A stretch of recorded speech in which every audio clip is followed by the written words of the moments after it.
اب ہم نے کیا کیا ہے، پہلی بات تو یہ ہے کہ کوئی بھی نظام کتنا بھی اچھا ہو کرپشن سے پاک نہیں ہے.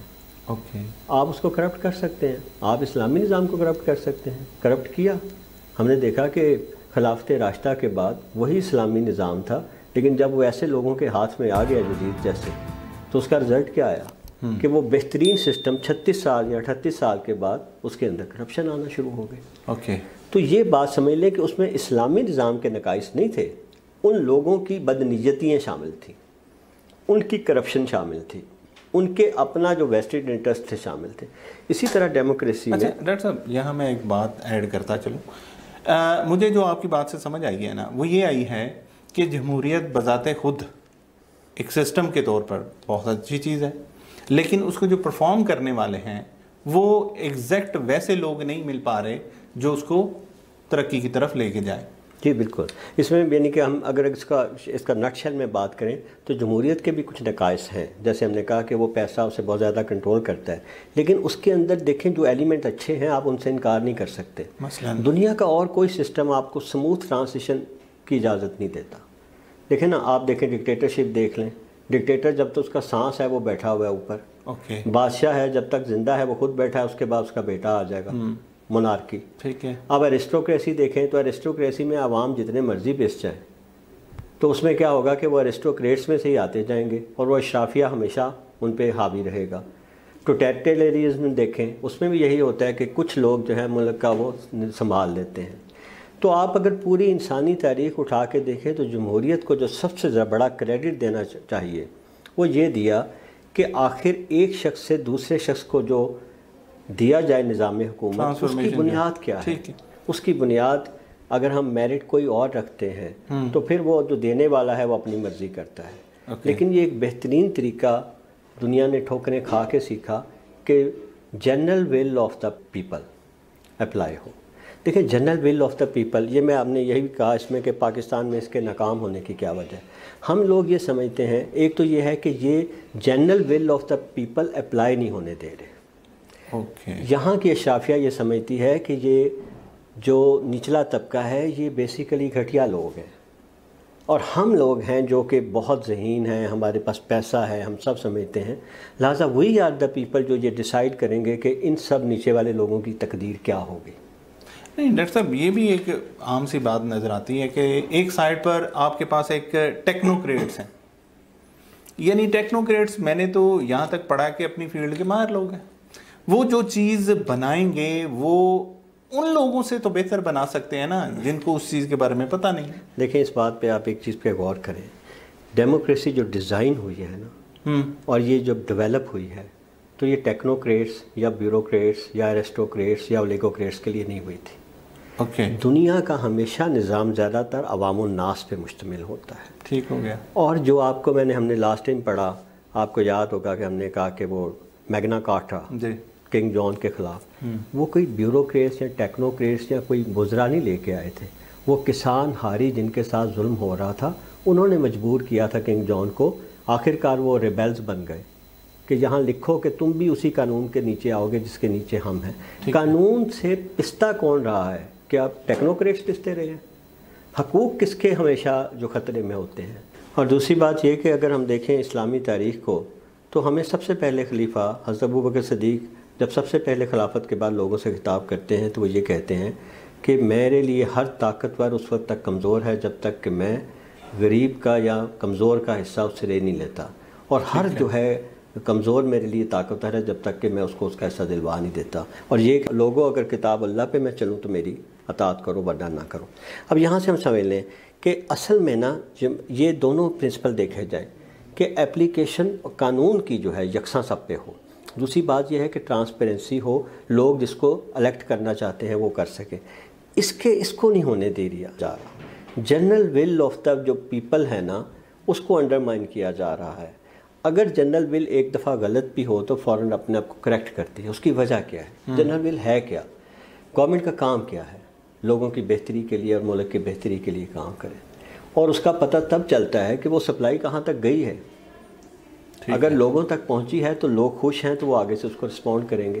اگر لوگوں تک وہ چیزیں نہیں پہنچ رہی تو ہو سکتا ہے کئی ٹیکنوکریٹس، کئی بیوروکریٹس، کئی صحافی بیٹھ کر کئی دانشور کہیں جی بہت اچھا ہے، لیکن پریکٹیکلی کیا ہوا کہ وہاں اس کا کوئی فائدہ نہیں ہوا.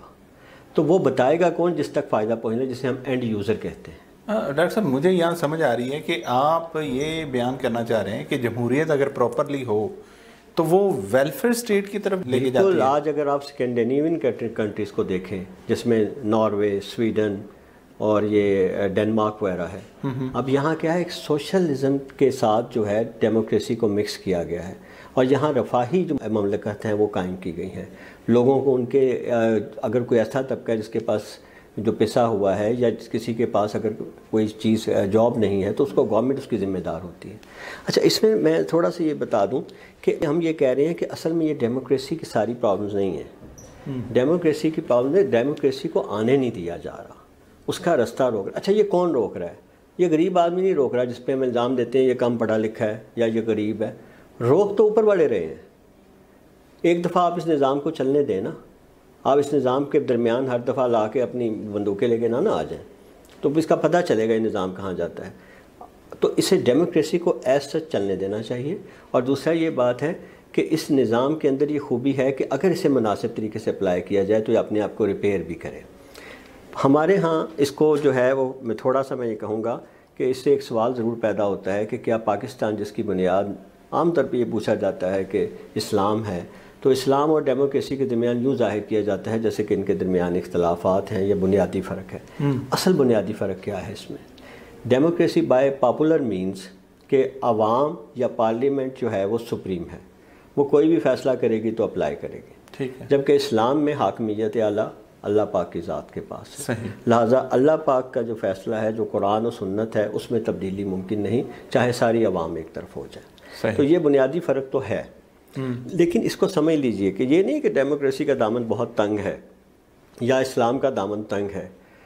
ڈیموکریسی بہت ساری جگہوں پہ اپنے اندر ایسا سسٹم لیے ہوئے ہے جس کو کمپرومائز کرنا چاہیے. مثال کے طور پہ اگر ہم دیکھیں انگلینڈ میں، تو وہاں آج بھی ملکہ موجود ہے جو ڈیموکریسی میں بادشاہت کے خلاف تو یہ نظام آیا تھا. صحیح. لیکن وہاں جو ہے کنگ شپ آج بھی موجود ہے، بادشاہ بھی موجود ہے، ملکہ بھی موجود ہے. وہ تو ایک نارمز کے طور پہ یوز کرتے ہیں. ہاں، لیکن اس کا مطلب ہے کہ انہوں نے ایک سمبل کے طور پہ اپنے ایک ادارے کو ڈیموکریسی کے اندر قائم رکھ لیا. ٹھیک ہو گیا. دوسرا دیکھیں، ایران دیکھیں. ایران میں مذہب اور ڈیموکریسی کو انہوں نے کیسے آپس میں ملا دیا کہ ایک سپریم کونسل آف علماء بنا دی. صحیح ہو. اب آپ مذہب کے خلاف کوئی قانون نہیں بنا سکتے. ٹھیک ہے نا؟ اور اگر بنے گا تو اسے سپریم علماء دیکھ لیں گے. دوسری طرف دیکھیں کہ کیا دنیا میں کوئی ایسا ملک ہے جس کی کوئی نظریاتی احساس نہیں ہے؟ مثال کے طور پہ امریکہ، جسے ہم کہتے ہیں representative democracy of the world. اب کیا وہاں ہیومن رائٹس کے اوپر اگر کوئی بات ہو، یا ڈیموکریسی کے خلاف ہو، یا فری اکانومی کے خلاف ہو، تو کیا ان باتوں کی وہاں اجازت دی جائے گی؟ اس کو کہتے ہیں ہر ملک کا ایک دستور ہوتا ہے. وہ دستور کو ایون مثال کے طور پہ ہم نے دیکھا کہ وہاں ایک ایسا اینٹی زائنسٹ لا بن گیا ہوا ہے کہ آپ اس پہ بات نہیں کر سکتے. اب یہ وہ باتیں جنہیں کہا جاتا ہے انٹچیبلس، آپ ان کو تبدیل نہیں کر سکتے. اگر امریکہ ہے تو وہ ہیومن رائٹس کے ساتھ اس کا تعلق اتنا گہرا ہے کہ آپ ان دونوں کو علیحدہ نہیں کر سکتے. کوئی ووٹنگ، کوئی ریفرینڈم اس کو علیحدہ نہیں کر سکتا. اچھا ڈاکٹر صاحب، یہاں جو میں سمجھ پایا ہوں نا آپ کی بات، کہ جمہوریت جو سسٹم بنا ہوا ہے نا، اس میں ہر ملک اپنی سہولت کے لیے کچھ نہ کچھ چیزیں ایڈ کر لیتا ہے، کچھ نکال دیتا ہے. بالکل یہی میں کہنا چاہتا ہوں کہ ڈیموکریسی کے اوپر الزام ہم بڑی جلدی سے دے دیتے ہیں. اصل میں یہ ایک ایسا سسٹم ہے جو آپ کو اجازت دیتا ہے. اور میں نے امریکہ کی مثال اس لیے دی ہے خاص طور پہ. اگر وہاں ایک آپ کے نظریاتی اساس ایسی ہے جس کو ٹچ نہ کیا جائے اور وہ نظام چل رہا ہے، تو ہمارے ہاں وہ نظریاتی اساس کیا ہے؟ قرآن اور سنت. بے شک. اور ہمارا جو دستور بنا ہوا ہے اس کے اندر یہ لکھا ہوا ہے کہ اس ملک میں کوئی ایسا آئین نہیں بنے گا جو قرآن و سنت سے متصادم ہو. اب اس کے لیے ایک شرعی عدالت بھی بنا دی گئی. بے شک. لیکن مسئلہ یہ ہے کہ وہ شرعی عدالت کو ہم نے اس کے گٹے گوڑے باندھ دیے ہیں. اچھا. ہم اس کو سنتے نہیں. لیکن اسے ہمیں ڈیموکریسی نے نہیں منع کیا اس سے. اب اسلام اور اس کے قریب دیکھیں کتنی اچھی باتیں ہیں. لوکے ایک وہ شخص تھا جو ڈیموکریسی کے پائنیئرز میں ہے، وہ فلاسفرز ہے. ایک برک تھا، ایک لیوکے تھا، اور پھر مونٹسکیو تھا. تو یہ تین بندوں نے جو تھا فرینچ ریولوشن کے درمیان ڈیموکریسی کی بنیادیں رکھیں. اب وہ لوکے یہ کہتا ہے، ہی واز این انگلش مین، وہ کہتا ہے کہ دیکھیں گورنمنٹ کا کام ہے لوگوں کی بھلائی کے لیے کام کرنا، اور اگر لوگوں کی بھلائی کی بجائے وہ لوگوں کے خلاف ہو جائے یا لوگ اس کی وجہ سے نقصان میں آ جائیں تو اس گورنمنٹ کو ہٹانا ضروری ہے. تو ڈیموکریسی میں یہ ضروری ہے.